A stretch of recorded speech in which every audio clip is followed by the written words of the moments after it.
Hello students, कैसे हैं आप सब। देखिए लास्ट क्लास में हम लोगों ने डिस्कस कर लिया था कि कॉम्प्लीमेंट्री एंगल कैसे होते हैं, सप्लीमेंट्री एंगल क्या होता है, उस पर बेस्ड क्वेश्चन किया था और वर्टिकली अपोजिट एंगल पे बेस्ड भी क्वेश्चन कर लिया था। वर्टिकली अपोजिट एंगल क्या होता है कि अगर दो लाइन जो कि इंटरसेक्टिंग है, ठीक, तो इंटरसेक्टिंग लाइन में ये एंगल्स उसके जस्ट सामने वाला ये, इनको वर्टिकली अपोजिट एंगल बोलते हैं। और ये हमने प्रूव भी किया था कि ये दोनों एंगल एक दूसरे के इक्वल होते हैं। इस पे बेस्ड प्रॉब्लम भी सॉल्व किया गया था। आज के लेक्चर में हम लोग देखते हैं कि पैरेलल लाइंस एंड ट्रांसवर्सल क्या होती हैं। पैरेलल लाइंस एंड ट्रांसवर्सल क्या होती हैं। तो पैरेलल लाइंस आप लोग जानते हैं, हमने बताया था जो स्ट्रेट लाइंस होती हैं वो दो टाइप्स की होती हैं। पहला होती है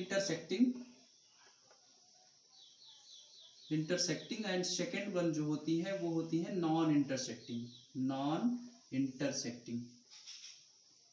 हमने बताया था जो नॉन इंटरसेक्टिंग होती है वो कभी एक दूसरे को इंटरसेक्ट नहीं करती, मतलब वो हमेशा उसको पैरेलल लाइन कहते हैं। ये जो इंटरसेक्टिंग होती है इसको नॉन पैरेलल लाइन बोलते हैं, और जो नॉन इंटरसेक्टिंग होती है उसको पैरेलल लाइंस बोलते हैं। तो ये पैरेलल लाइंस है। इसमें आज एक नया टर्म हम लोग देखेंगे, ट्रांसवर्सल क्या होता है। ठीक है, तो देखिए ट्रांसवर्सल क्या है कि अगर दो लाइन को, अगर टू लाइंस को कोई third line two different point पे क्या करती है, इंटरसेक्ट करती है।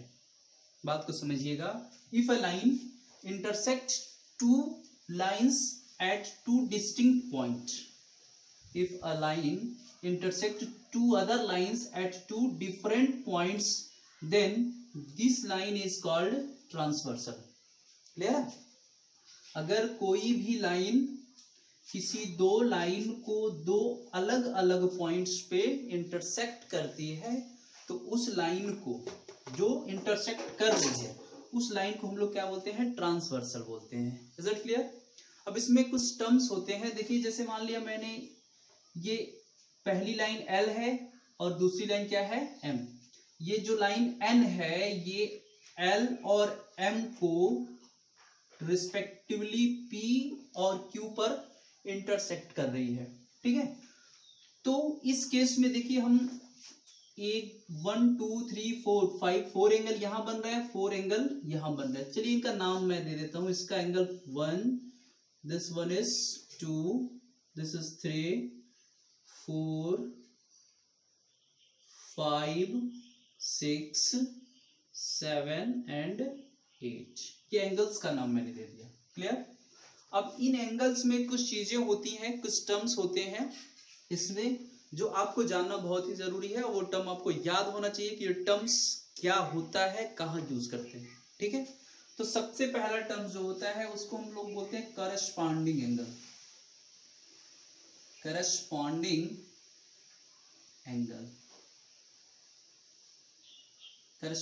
एंगल सबसे पहला टर्म। तो करस्पॉन्डिंग एंगल्स क्या होता है, जैसे 1 है ना, तो इस 1 के करस्पॉन्डिंग, देखिए 1 के करस्पॉन्डिंग क्या है, 5। तो एंगल 1 एंगल 5। ठीक है, 1 के करस्पॉन्डिंग क्या है, 5। तो यहाँ पे लिख सकते हैं एंगल 1 एंड एंगल 5 पहला। क्लियर। 1 के करस्पॉन्डिंग क्या है, 5। 2 के करस्पॉन्डिंग क्या है, this is angle 2। The corresponding angle of 2 is 6। Angle 2 and angle 6। 2, इस 2 के करस्पॉन्डिंग क्या है, एंगल 2 के करस्पॉन्डिंग यहाँ पे क्या बोला जाएगा, 6। क्लियर। सिमिलरली एंगल 3 के करस्पॉन्डिंग क्या हो जाएगा, एंगल 3 के करस्पॉन्डिंग एंगल 7। ठीक है, एंगल 3 एंड एंगल 7। एंगल 4 के corresponding angle 8। Angle 4 and angle 8 are corresponding angles. Clear. सबसे पहला टर्म आपको याद रखना है। ठीक है, करस्पॉन्डिंग एंगल्स क्या हुआ, देखिए फिगर को समझिए। 1 के करस्पॉन्डिंग क्या है, 5। ठीक है, लाइन के ऊपर ये भी है, लाइन के ऊपर ये भी है। क्लियर। और दोनों लाइन के सेम साइड है। समझना कैसे है, ये दो लाइन है, दोनों लाइंस के ऊपर, इस लाइन के ऊपर, इस लाइन के ऊपर, दोनों लाइन के सेम ऊपर है। क्लियर। और साथ ही साथ ट्रांसवर्सल के सेम साइड है, तो ये हो गए आपके करस्पॉन्डिंग, यानी 1 के करस्पॉन्डिंग 5, 2 के करस्पॉन्डिंग 6, 3 के करस्पॉन्डिंग, अब 3 देखिए 3 क्या है, लाइन के नीचे है, तो यहाँ पे लाइन के नीचे 7 है, ट्रांसवर्सल के सेम साइड, क्लियर, यानी 3 के करस्पॉन्डिंग 7 हो गया, 4 के करस्पॉन्डिंग 8 हो गया।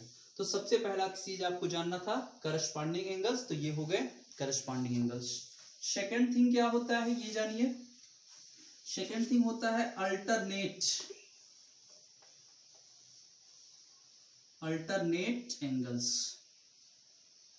ठीक, अल्टरनेट एंगल्स का मतलब क्या है, ठीक, 6 के अल्टरनेट में क्या है 4, 6 के अल्टरनेट 4, एंगल 6 एंड एंगल 4, 6 के अल्टरनेट 4, ठीक, 3 के alternate 5 and angle 3 and angle 5, angle 3 के अल्टरनेट एंगल 5 है, तो ये हो गए आपके अल्टरनेट एंगल्स, क्लियर। 4 के अल्टरनेट में क्या है 6, 3 के अल्टरनेट में क्या है 5, clear, this one is the alternate angle, angle 6 and angle 4, 6 and 4, ये देखिए यहां से ये 6 and 4, 3 and 5, this one is corresponding angles, sorry alternate angle, ये हो गए आपके अल्टरनेट एंगल, ठीक। थर्ड आपको ये जानना है इंटीरियर एंगल, क्या होना, इंटीरियर एंगल,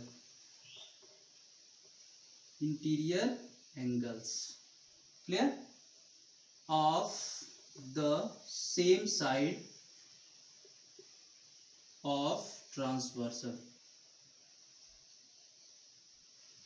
ठीक है, ट्रांसवर्सल के सेम साइड का इंटीरियर एंगल, ट्रांसवर्सल ये है, इसके सेम साइड में अंदर, इंटीरियर मतलब अंदर, 3 and 6, angle 3 and angle 6, angle 3 and angle 6 transversal के सेम साइड इंटीरियर में हो गया, ठीक। Similarly angle 4 and angle 5, angle 4 and angle 5, ये भी क्या हो गया आपका interior angle, this one is interior angle, clear, समझ में आया।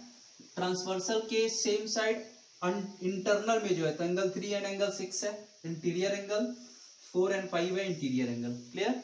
इसको हम लोग क्या बोलते हैं, कंसेक्यूटिव एंगल भी कहते हैं, इसको हम लोग कहते हैं कंसेक्यूटिव एंगल्स भी, ये हम लोग इन दोनों को अलग नाम देते हैं कंसेक्यूटिव,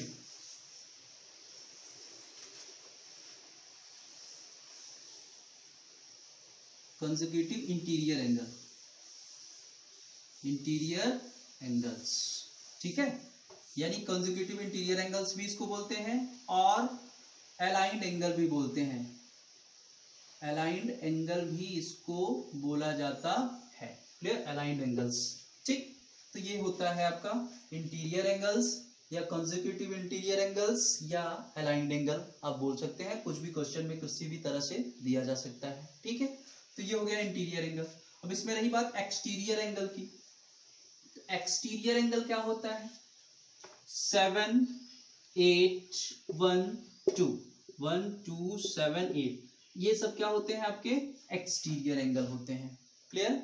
तो ये सारा कॉन्सेप्ट आपको याद रखना है कि किसको हम लोग इंटीरियर एंगल बोलते हैं, किसको एक्सटीरियर एंगल बोलते हैं, किसको करस्पॉन्डिंग एंगल बोलते हैं, और किसको अल्टरनेट एंगल बोलते हैं, क्लियर।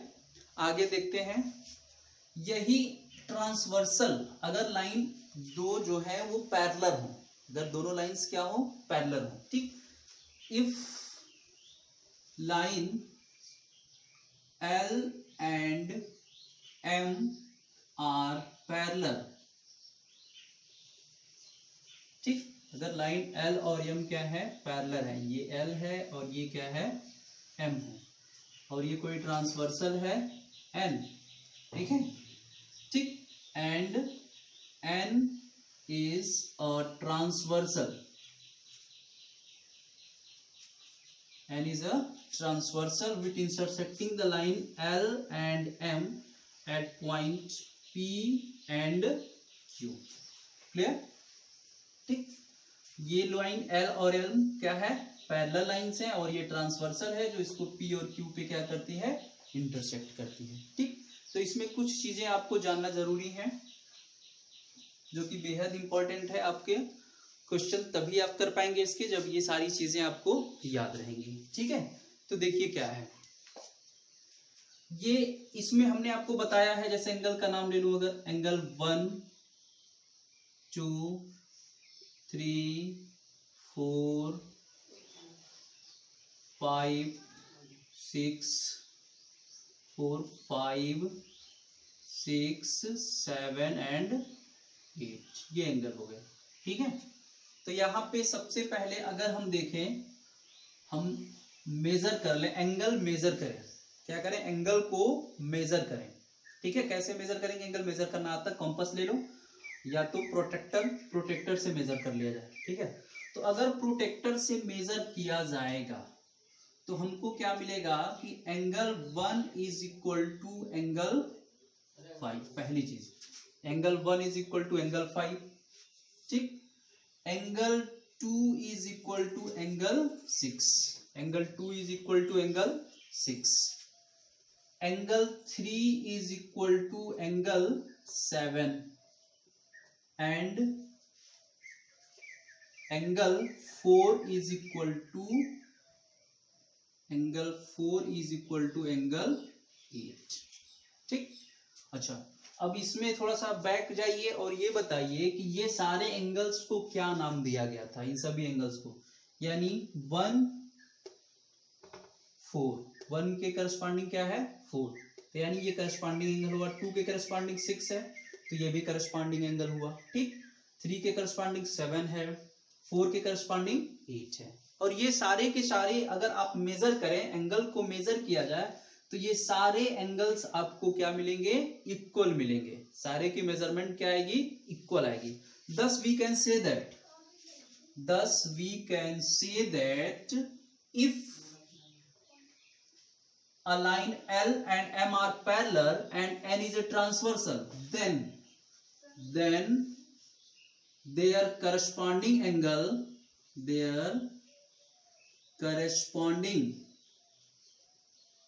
angles are equal.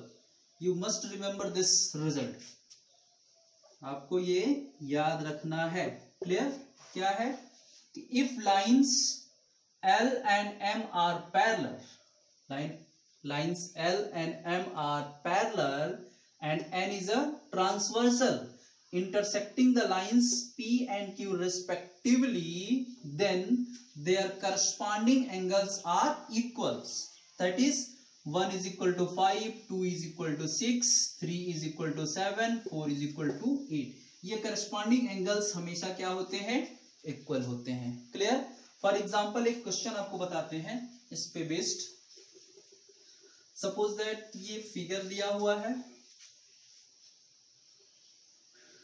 ये कोई लाइन है L and this is line M and this is a transversal P और T, this is a transversal T, clear, which intersecting the lines at P and Q, clear, at P and Q. In this case question ये बताया जाएगा कि अगर suppose that यहाँ पे मैं नाम दे दूं, this is A, this is B, C, D, E and F, ठीक, and this is P and Q, ठीक। और इसमें मैं क्वेश्चन भी दे दूं कि in given figure if L is parallel to M, ये साइन क्या होता है, पैरेलल का, ये साइन जो होता है वो किसका होता है, पैरेलल का, ठीक है। L is parallel to M and L is parallel to M and angle APB, this is B, angle APB is equal to 70 degree. Then find the measure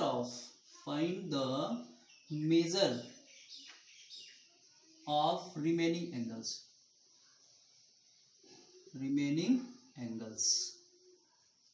सारे एंगल्स के मेजर आपको फाइंड करने हैं। तो चलिए देखते हैं।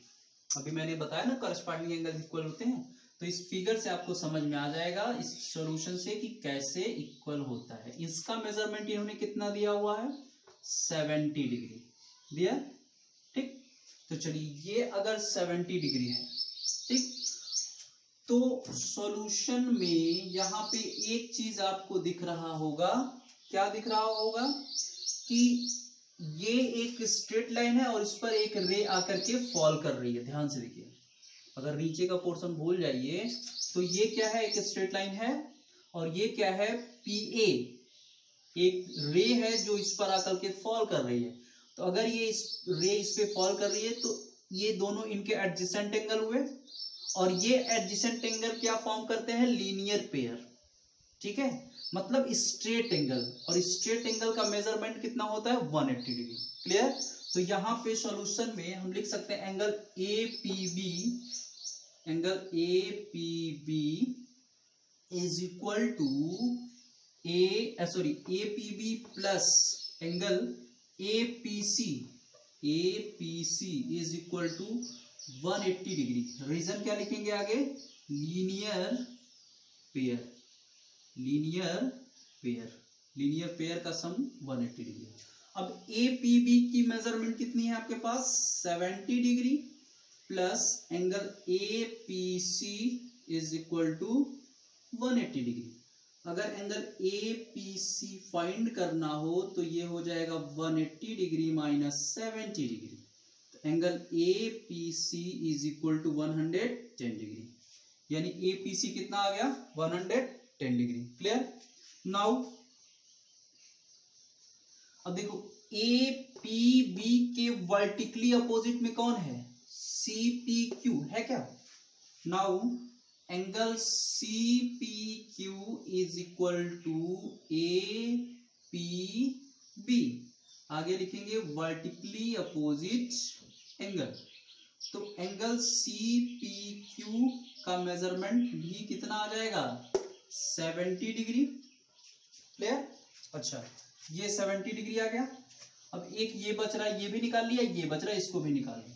Angle BPQ and angle BPQ is equal to APC, angle APC, this one is also vertically opposite angle, therefore angle BPQ is equal to, ये कितना निकाला हम लोगों ने, 110, तो ये हो जाएगा 110 डिग्री, ये 110 डिग्री हो गया। क्लियर। अच्छा, आगे देखते हैं थोड़ा सा।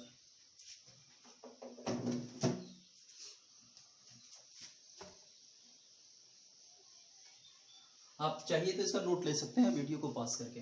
आगे देखिए, ये चारों एंगल्स आपने निकाल लिया। अभी इसके पहले मैंने बताया है आपको कि अगर हम लोग इसको मेजर करें, ये एंगल और ये एंगल मेजर करें तो सेम आता है, ठीक है, क्या मिलता है, सेम मिलता है।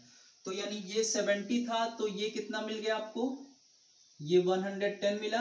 70 के अपोजिट ये भी कितना हो गया, 70 डिग्री, और ये भी कितना हो गया, 110 डिग्री। क्लियर। अच्छा, अभी मैंने बताया कि मेजरमेंट से करस्पॉन्डिंग एंगल्स इक्वल होते हैं। तो करस्पॉन्डिंग एंगल्स इक्वल होते हैं, इसका मतलब क्या है, ये 70 है तो इसके करस्पॉन्डिंग ये भी 70 हो जाएगा, ठीक। ये 110 है तो इसके करस्पॉन्डिंग ये है, यानी ये भी 110 हो जाएगा। ये 70 है, ये छोड़ दो। अब ये देखो वर्टिकली अपोजिट एंगल, ये 70 हो गया, वर्टिकली अपोजिट एंगल ये कितना हो गया, 110। क्लियर। यह फिगर समझ में आ रहा है आपको, ये हो गया आपका 110। अब थोड़ा सा ध्यान से और समझिए क्या क्या और इक्वल मिला, ठीक। ऊपर मैं थोड़ा सा मिटा रहा हूं। हाँ, अब मैंने एक चीज और बताया था आपको, अल्टरनेट इंटीरियर एंगल के बारे में बताया था, ठीक। तो अल्टरनेट इंटीरियर एंगल क्या होता है, जैसे ये BP, ये P था, BPQ, angle BPQ is equal to what, this is D, है ना। तो PQD, angle P Q D है क्या, और इसको क्या बोलते हैं, alternate interior angle, alternate interior angle, ठीक है, यानी ये इसके इक्वल हुआ। Similarly C P Q, angle C P Q, ये दोनों इक्वल क्यों है, क्योंकि इन दोनों का मेजरमेंट कितना है, 110 है। क्लियर। इसी तरह से angle C P Q is equal to 70, ये है, मतलब क्या, P Q F, angle P Q F ये कितना है, 70 डिग्री, ये भी क्या है, अल्टरनेट इंटीरियर एंगल्स। क्लियर, ये इसके इक्वल, ये इसके इक्वल। क्लियर। अच्छा, अब देखिए, यानी हमको एक चीज और मिला कि अगर दो लाइंस, अगला रिजल्ट हमको ये मिला कि if to a transversal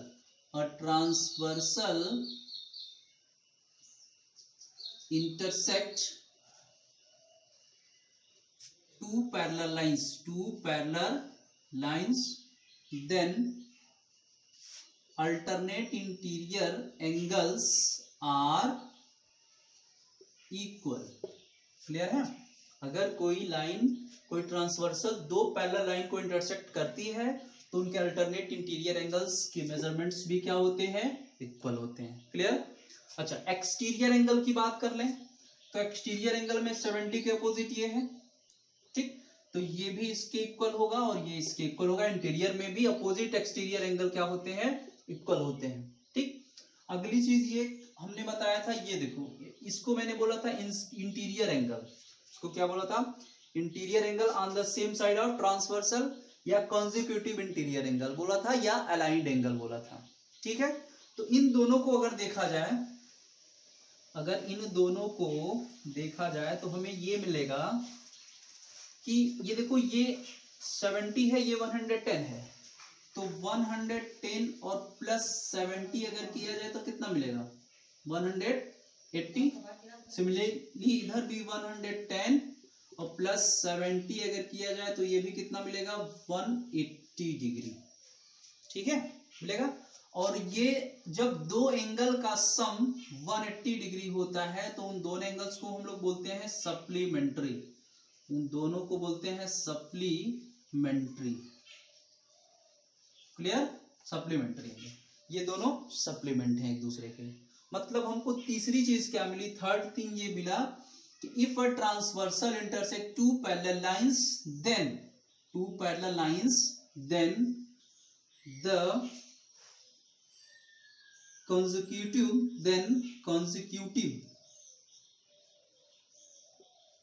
interior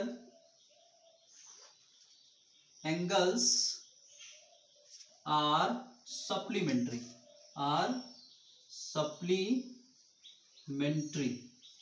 clear है कि नहीं क्लियर है, कि अगर दो लाइंस, कोई ट्रांसवर्सल किसी पैरेलल लाइंस को, दो पैरेलल लाइन को इंटरसेक्ट करती है तो उनके कंसेक्यूटिव इंटीरियर एंगल का सम 180 होता है। Otherwise we can say that two angles are supplementary और the allied angles are supplementary. Clear.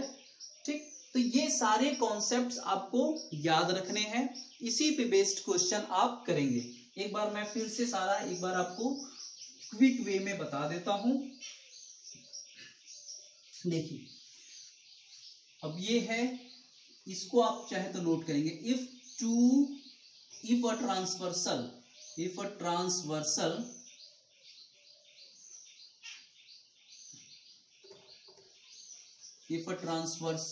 intersect two parallel lines, then अगर कोई ट्रांसवर्सल दो पैरेलल लाइन को इंटरसेक्ट करती है, देन फर्स्ट क्या, देयर करस्पॉन्डिंग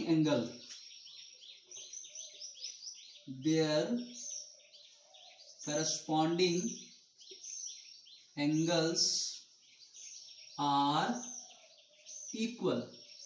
फर्स्ट थिंग ये आपको याद रखना है। ठीक, जैसे ये देख लो फिगर, ठीक है, यानी 1 2 3 4 5 6 7 8, यानी 1 के करस्पॉन्डिंग 5, 2 के करस्पॉन्डिंग 4, 3 के करस्पॉन्डिंग 7, 4 के करस्पॉन्डिंग 8, ठीक है। Second thing, alternate interior angle, alternate interior angles are equal, alternate interior angles are equal. Third thing, the sum of consecutive interior angles or aligned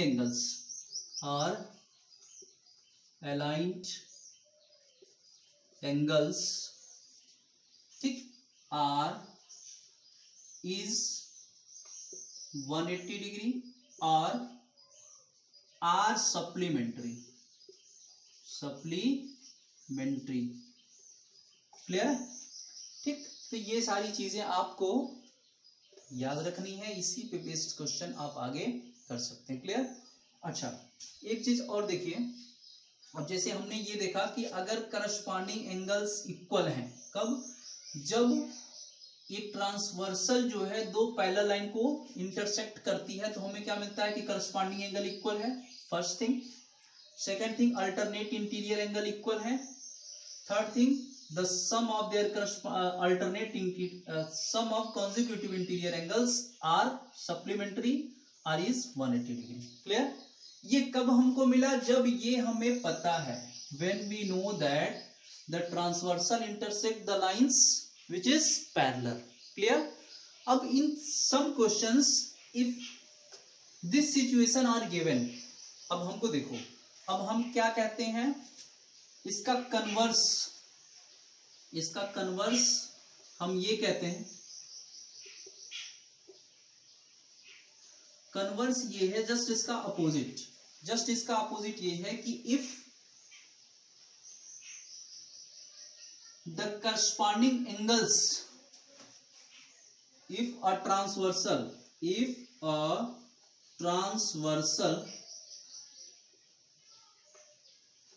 a transversal intersect two lines such that their corresponding